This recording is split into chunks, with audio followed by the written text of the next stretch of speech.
নমস্কার বন্ধুরা, আজকে আরও একটা রেসিপি তোমাদের সাথে শেয়ার করতে এসেছি।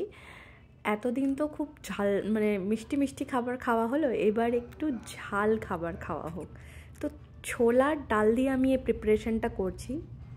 প্রথমে ছোলার ডালটা আমরা একটু নুন আর হলুদ দিয়ে এরকম একটা সসপ্যানে ছোলার ডালটাকে সেদ্ধ হতে দেবো। এটাকে কোনো প্রেশার কুক করবো না। এর পরের স্টেজটা দেখতেই পাচ্ছ, যেগুলো আমি নিয়ে রেখেছি কুচানো পেঁয়াজ ছাড়া বাকি যে ইনগ্রিডিয়েন্টসগুলো আছে, লাইক রসুন, লঙ্কা, পেঁয়াজ, সব কিছু, টমেটো সব দিয়ে আমি একটা সুন্দর পেস্ট তৈরি করে নেব। যেই পেস্টটা তৈরি হয়ে যাবে, পেস্টটাকে আমি আলাদাভাবে রেখে দিলাম। এবার একটা কড়াইতে প্রথমে জিরে, তাতে অল্প একটু হিঙের ফোড়ন, শুকনো লঙ্কার ফোড়ন দেব, দিয়ে যে পেস্টটা আমি করে রেখেছিলাম সেই পেস্টটা এইটার সাথে মেশাবো। এতদিন তো তোমরা দেখেছো যে আমি একটু মিষ্টি মিষ্টি রান্না শেয়ার করেছি। এই রান্নাটা কিন্তু একটু স্পাইসি আর প্রচণ্ড ঝাল। জেনারেলি আমরা ছোলার ডালে কিছু পেঁয়াজ রসুন বা কিছু ইউজ করি না, নিরামিষ খেতেই পছন্দ করি। কিন্তু এটা তোমরা একবার ট্রাই করে দেখবে, সত্যি খেতে খুব সুন্দর লাগে। এটা বেসিক্যালি একটা রাজস্থানি ডিশ। আমি আগের বছর এইখানে আলওয়ারে ঘুরতে গিয়েছিলাম। আলওয়ার বলে এখানে একটা জায়গা আছে, তো ওইখানে গিয়ে একটা রেস্টুরেন্টে আমি এটা ট্রাই করেছিলাম। তো আমার খুব ভালো লেগেছিলো এই ডিশটা। তো তাই ওদের থেকে রেসিপিটা আমি নিয়ে এসেছিলাম আর বাড়িতে ট্রাই করলাম, করে দেখলাম যে সত্যিই জিনিসটা খেতে খুব সুন্দর। তো আমি ভাবলাম যে তোমাদের সাথে শেয়ার করি।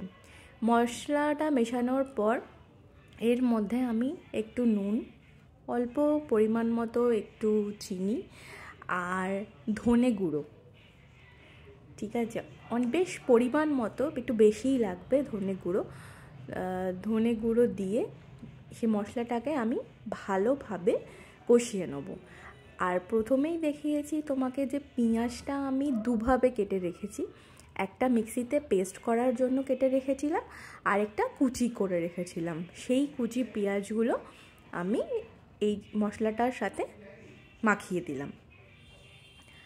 এরপর ভালো করে এই মশলাটাকে বেশ ভালো করে কষাবো, যতক্ষণ না পর্যন্ত এই মশলাটার থেকে একটু তেল ছেড়ে আসছে, ততক্ষণ অবধি একটু ভালো করে মশলাটাকে কষিয়ে নিতে হবে। এরপরে যে ইনগ্রিডিয়েন্টসটা সেটা হচ্ছে টক দই। জাস্ট 2 চামচ টক দই এর মধ্যে মিশিয়ে ভালো করে এটাকে নেড়ে ভালোভাবে কষাতে হবে। দেখবে পেঁয়াজগুলো যখন একটু নরম হয়ে আসছে আর হালকা হালকা সাইড থেকে তেলটাও ছাড়ছে, তখন জেনে রাখবে যে মশলাটা পুরোপুরি রেডি। এরপর যে ডালটা আমি তৈরি হতে দিয়েছিলাম সসপ্যানে, সেই ডালটা আমি মিশিয়ে দিলাম। মিশিয়ে ভালো করে এটাকে কষিয়ে নিতে হবে। ডালটা দিয়ে বাকি যা মশলা আছে মশলার সাথে ভালোভাবে আমি কষিয়ে নেব। এটা একটা রাজস্থানি রান্না, তো এটাতে না একটু স্পাইসেসটা বেশি পড়ে, তাই এরপর ডেফিনেটলি লাল লঙ্কা আর গুঁড়ো লঙ্কা আমি ইউজ করেছি, আর কাসুরি মেথি গুঁড়ো আর হচ্ছে গরম মশলা দিয়ে এটাকে ভালো করে কষিয়ে নিলেই আমার যে রাজস্থানি স্টাইলের ছোলার ডাল রেডি। সত্যি এটা রুটি দিয়ে ট্রাই করে দেখো, খেতে অপূর্ব সুন্দর লাগে আর খুব চটজলদি রান্নাও হয়ে যায়। ভালো লাগলে অবশ্যই কমেন্ট করো, কিছু জানার থাকলেও কমেন্ট